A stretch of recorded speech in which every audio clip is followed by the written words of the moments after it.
Hello everyone, welcome back to Disha রান্নাঘর। কেমন আছেন আপনারা সবাই? আশা করছি ভালো আছেন।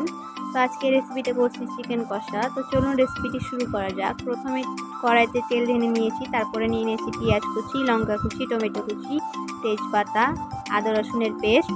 তো এখন ভালোভাবে নাড়াচাড়া করে নিব।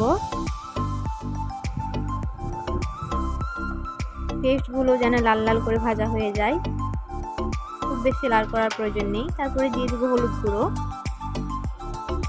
মশলার গুঁড়ো, স্বাদ মতো লবণ,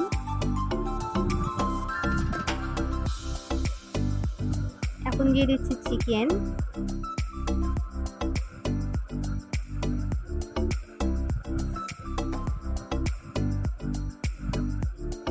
চিকেনটাকে এখন ভালোভাবে কষিয়ে নেব। চিকেন ভালো করে কষা হয়ে গেলে দিয়ে দিচ্ছি 1 বাটি জল।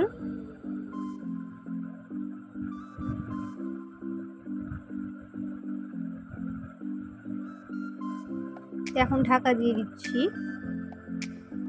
5 মিনিটের মতো। তো তারপর দিয়ে দেব সানরাইজ মিট মশলা,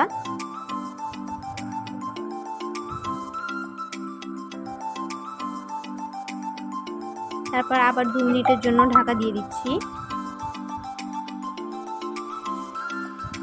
এই দেখো লাল লাল চিকেন কষা আমাদের রেডি। ভালো লাগলে লাইক, কমেন্ট, শেয়ার। আল্লাহ হাফিজ।